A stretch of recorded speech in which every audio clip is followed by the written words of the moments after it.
In the last lecture done we have done the formula for our overlapping voltage, average overlapping voltage, and because of the overlapping voltage, this part is reduced, okay, from the actual voltage. So the actual voltage you will be getting this one. This is the actual voltage, but because of the overlapping cycle, there is a reduction in the area.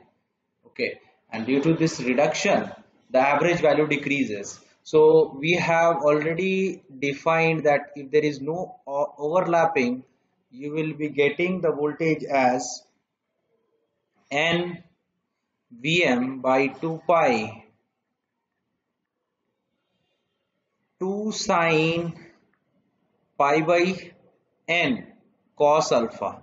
Okay, and the decrement, that is V gamma, this is the voltage, overlapping voltage, and that is n root 3 by 2 pi, okay, to Vm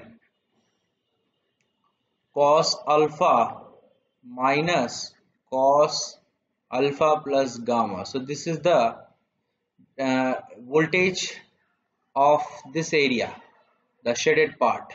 Okay, this is the voltage of this area, the gamma cycle.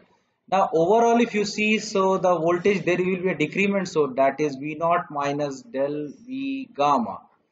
Okay, that is the, now assuming that n is equal to 3, if you put the n equal to 3 part, so what I will do, I won't put 3 here, I'll, okay, put it 3 like this, Vm by 2 pi, okay, and 2 into sine pi by 3, that is your root 3 by 2, and that is cos alpha. Okay, so this part is coming here, and if you put these two values directly, so you can take out, so it can like this, put it 3 root 3 in place of n, just put 3, right, for n equal to 3. So I can put like this, so this is 3 root 3 2 pi, so I'm taking the 3 root 3 2 pi and 2 common. Okay, so I can write 3 root 3 2 pi and 2 common. If I take out, and Vm also I am taking it common, so what I will get is 2 cos alpha, 2 cos alpha here. Okay, and from here you will get minus cos alpha plus cos alpha plus gamma, right? So what you will get, the final value as 3 root 3 upon 2 pi into 2 Vm. So 2 cos alpha, so you will get 2 cos alpha plus cos alpha plus gamma. So this is for n equal to 3, right? So you can similarly put for n equal to uh, n equal to 6, n equal to 12, 24. Okay, so you'll get this thing, and basically I'll clear it out that this circuit is called as Gray's circuit. Okay, Gray's circuit. So this circuit is called as Gray's circuit, and it is of special importance because it has been derived for an HVDC transmission. Okay, so that is the Gray circuit is defined. You can say it is defined actually for a full bridge uncontrolled rectifier. If you put, then there it is called as Gray circuit. Okay, but with it is continued for your full bridge controlled rectifier also. Okay, so for HVDC circuit, Gray circuit is one of the important part. Just remember it.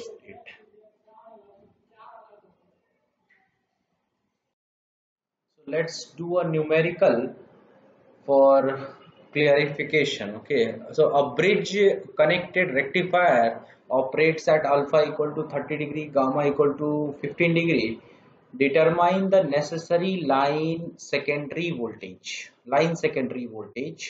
of the rectifier transformer, which is normally rated at 220/110 kV. If it is required to obtain a DC output voltage of 100 kV, also determine the tap ratio required. So this is the rectifier that they are talking about. So before going to the rectifier, first check whether it is a bridge connected or what, and then determine the number of pulse. So for this full bridge, n will be always equal to 6. So this is a 6 pulse converter. Okay, now this 6 pulse converter is there. So it requires that the output DC voltage here, that is VDC, must be 100 kV. 100 kV must be the DC voltage, and for that DC voltage, there you need to determine the line voltage here, VL, and that line voltage will determine your tap ratio. So this is your transformer, and that transformer rating is 220/110 kV. Okay, so that is the transformer rating. So first you need to find out what is the line voltage which you want to keep.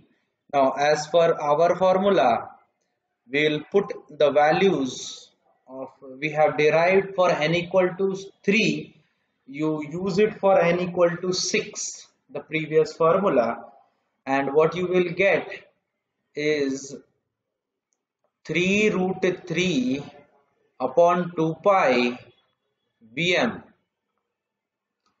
cos alpha plus gamma. Okay, so this you will get, and that is your VDC. So VDC is already, it is how much? 100 kV. Okay, Vm is the maximum value. You need to find out 3 root 3 upon 2 pi Vm. You need to find out cos of, so cos of 30 plus cos of 45. You put the value, calculate for Vm.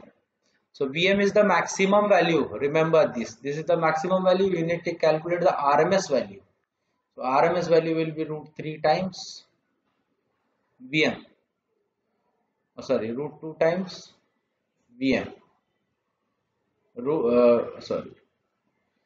Vm by root 2. Okay,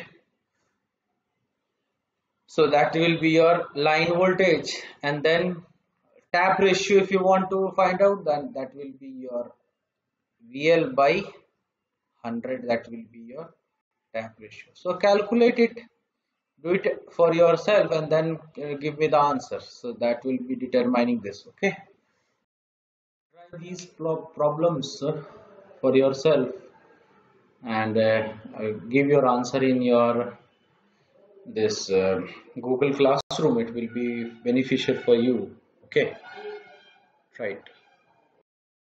Till now we have dealt with our voltage, DC output voltage of this side. Okay, so now we are going to deal with the current part.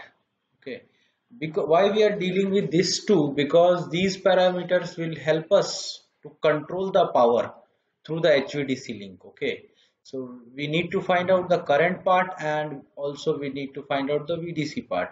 Now let us assume that the inductance of this part is LS. These are LS. Okay, so and during the overlapping period, if you see, we know that two of the thyristors are on simultaneously, right? So when this current ID of 1 goes down to 0, when the current of the third part, this is the thyristor, it increases from 0 and it goes to 0, goes to ID. So this is, I can say that this is ID1 and this is ID1. Okay, and this is ID3, current in ID3. Okay, so what I can say that at alpha and this alpha plus gamma. This is the cycle. So what I can say is that when omega equal to 0, omega t equal to alpha, the current, you can say that current in the thyristor is 0 for ID3. Just look at ID3 part. ID3 current in the thyristor is 0, and when omega t is equal to alpha plus gamma, ID3, for ID3, that is the current, Is is equal to source current, or your the DC current is your ID3, right? I can assume. Now why I am writing Is, I'll show you now. Now when these two thyristors are on, what you are getting is that this is the loop which you are forming, KVL, right? So two phases are on simultaneously. So what I can write, the KVL equation is, if you write down the KVL equation between these two phases, you will get 2ls d I of s by dt is equal to, this is VAB. So VAB, I am writing it as root 3 times Vm sine omega t. Okay, Vm sine omega t is my phase voltage, is VA. Okay, and if you want to VA minus VB, if you put, that is root 3 times Vm sine omega t, right? So that is what I am putting. So this is the KVL equation. So all the line to line voltage is coming. This, if you use the equation, KVL equation here, what you can say, all the line to line voltage are appearing across these two conductors. So the conductor voltage, so these are the two conductor voltage, that is your VL. This is your inductor voltage. Inductor voltage is equal to the line to line voltage which you are facing. Okay, that's why I am directly writing the KVL equation here. So if you integrate first time, what you can say, di of s is equal to root 3 Vm by 2 ls, okay, sine omega t and dt. Integrate first time, as you can see, this is your indefinite integral, there will be a constant, so I can say I of s is equal to root 3 Vm by sine omega t will be minus cos omega t, so 2 omega ls minus cos omega t, so this is the part, plus there will be a constant a. Okay, so this is the Is part. Now I'll use this initial condition here. What I can write to form the initial condition, like omega t is equal to alpha, Is is equal to 0. So put the value here. 0 is equal to root 3 times minus root 3 times Vm by 2 omega ls cos omega t plus a. So a you will get as root 3 times Vm by 2 omega ls cos alpha. For omega t you have to put alpha. Okay, so omega t is equal to alpha, so that is your, okay, and if you put id3, so I will put id3 is equal to, put the value of a also, put the value of b also, you will get like this, root 3 times Vm by 2 omega ls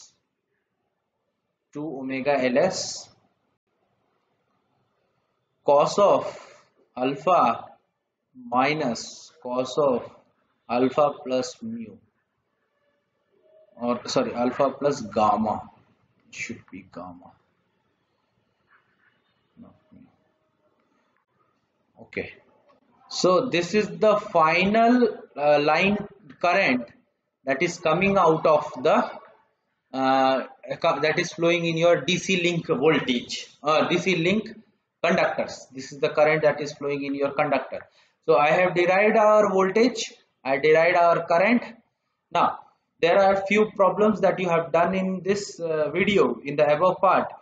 Go and calculate the current also, ID, for respective the examples which I have given there. Okay, and that will be the part that you can beneficial for you for different gamma and alpha. Go and calculate the current also.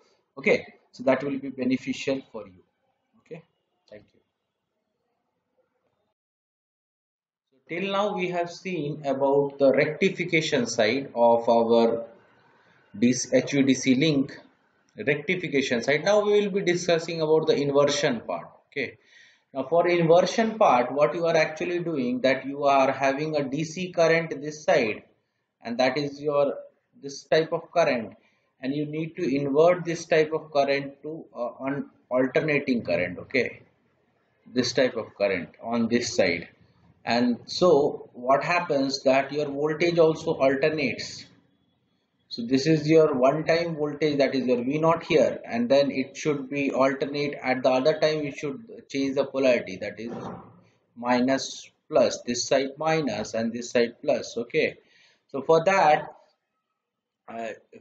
your thyristors or the valves must operate when alpha must operate between 90 degree to 180 degree. Okay, so this quantity must operate between these two. So this is the waveform which you are going to get about this ends, voltage ends. Okay, so this is actually a voltage, but in the negative side of the voltage, the average value is negative. VD is negative voltage, right? In the conversion side, you are getting this upper part voltage, right? Okay, so that's why as you can see here that when you have discussed about the average voltage, you might have run about root 3 n upon 2 pi Vm cos alpha was the rectified voltage. Now this cos alpha, if you change alpha from 90 to 180, the cos waveform, if you see, it is like this, right? So this is your 90, this is your 0, okay, and this is your 180. So from 90 to 180 you are getting a negative side voltage, and that's what you require here for the inversion side. So that's why your alpha should vary from 90 to 180. Okay, now checking the waveform, we have defined alpha at this is my alpha. Okay, and I am adding some more quantities so that it will be easy for us to determine, to put it in the equation part. So this is your beta. Okay, so what I can assure is that alpha plus beta equal to 180 degree. From the figure you can say. Okay, so beta better you can alpha, what you can write, 180 minus alpha, beta, right? I can write this like this equation, and the other part is beta is equal to gamma plus delta. So this gamma is the same commutation or the overlapping period. So overlapping will come in this also because it has an external reactance both the side. Okay, that's why there will be an commutation cycle. Now as far as our equation is concerned, for our V naught which we derived, V naught was equal to n upon 2 pi root 3 by 2 Vm cos alpha plus cos of alpha plus gamma. So this was our voltage that came from our rectification side. Now for an inversion side, I will use beta and delta. Okay, beta and delta. I'll just replace those quantities here So what I can say, for alpha, I can put 180 minus beta plus cos of alpha plus, so alpha I can put 180 minus beta plus for gamma, from this equation gamma you can put beta minus delta. So I'll put beta minus delta. Okay, so what you can say, beta beta get cancelled, so 180 minus delta, 180 plus 180 minus beta. So if you change using trigonometrical form, you will get minus, so just you do some trigonometry, you will get minus cos beta minus cos gamma. Okay, so that's why you are getting this thing, or cos of beta. Okay, so this will be cos of beta, cos of delta. Okay, so this will be cos of delta. So finally you will get, finally if you want, you will get final formula n upon 2 pi root 3 upon 2 Vm, and minus sign I am taking it here, so I will get cos of beta plus cos of delta. Okay, so the output voltage we are getting, that is your negative side. Okay, that's why you can get the waveform part. So this, remember this. Now for current, we will derive one more formula for current, and then we'll do one numerical so that it will be clarity for you. So we have derived for current as ID was equal to root 3 by 2 Vm upon omega Ls cos alpha minus cos of alpha plus gamma. So substitute those quantities there, as alpha is equal to 180 minus beta and your gamma was equal to beta minus delta. Substitute these quantities there, so you will get root 3 by 2 Vm upon omega Ls minus cos beta plus cos delta. So this is the quantity which you will get. Okay, so this, remember these things, and we'll do one numerical and then it will be getting cleared for you.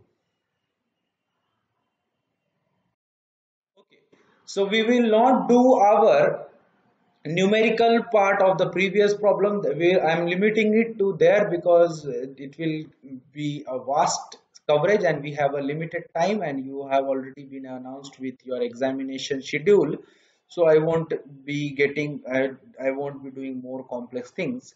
So this will be our last topic, and that is your control of HVDC power. Now, as we have already done that, the rectifier voltage equation and your inverter voltage equation, rectifier current equation and your voltage control equation. Voltage equation, that is how the current and voltage depends on your some quantities of alpha, beta, gamma, delta, everything we have done. Okay, till now. So how we can control? First, the controlling part starts with the sensing units. Okay, so this is our current, that is our flowing current, and this is our voltage. Okay, this is our voltage. Now actually how I am sensing the voltage, by connecting to resistance R1 and R2. By varying the voltage division, you can sense the voltage, and actually we are feeding it back to your this part. Okay, analog divider. Now I'll show you what is analog divider. So this is your voltage coming. Once you sense and you send it back. Now come to your current. So this is your current sensor. It sends the current and it feeds it back to here. This is the actual current which you are getting.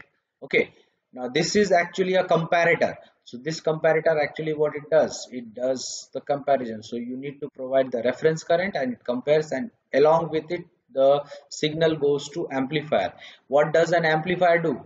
If your signal has a magnitude, less magnitude, it amplifies the signal. Okay, it amplifies the signal so that your firing system, what is the firing system? The gate control system that gives firing to your thyristors. So this is your valve firing system. Okay, so this is how the controlling is done. Now this is your voltage that is sensed, this is the current, and what you are actually getting here is your power.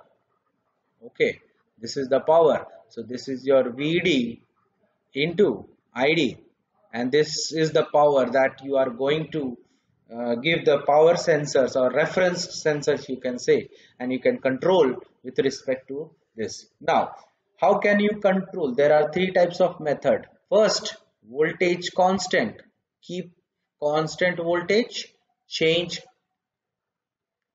your current. Second, change voltage, keep current constant. Okay, and then third is your hybrid control. How you can do the hybrid control? Change current with respect to change in rectified voltage and change in inverted voltage. Okay, now if you change the voltage of both the ends, the current will change with respect to that. So that is your hybrid control. Okay, now first is every control has some disadvantage that leads to the other control comes in picture. Now actually we need to control our power. So power has two quantities, voltage and current. Okay, now if I keep voltage as constant, I vary the current so that the power will change. Okay, power will change, the power flowing into the HVDC system changes. How can you change the current? Current has some formula with respect to alpha and beta also. Okay, you know that the formula, there is a dependency. Okay, directly proportional cos alpha and all those things we have discussed in the previous lecture. Now what is the disadvantage? What happened when a short circuit fault occurs? So this is a transmission line and there is a short circuit fault here. So due to this short circuit fault, current will become infinite, rapidly increased. Okay, so now you can't control your current because of the infinity. Okay, so that's why the problem comes. So this voltage.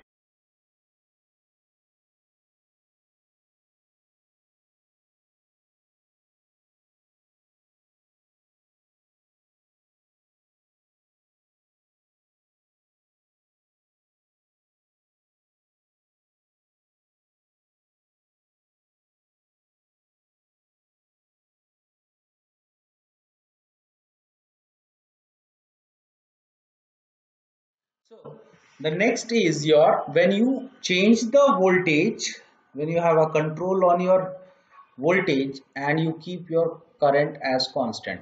So with respect to the load demand, as your load whatever your load demand is there, you change the voltage but you keep your current as constant. Okay, now what the disadvantage is that, because whatever variable load you have, there will be a loss, constant loss.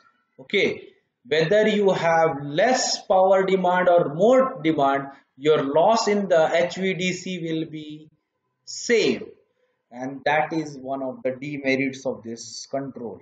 Okay, so this is also not feasible. So next, the last option that a modern HVDC system controls is that hybrid control. Change the current, change the voltage, both, and you are actually changing the current with respect to the change in voltage. So that's why we have done a numerical rectified side voltage, inverter side, and divided by current. So you can change it and you can control the current with respect to this. So that is your hybrid control. So I hope this control is clear for you. We will be ending our syllabus for this part. Okay, so thank you for listening to me for so long. Okay, thank you.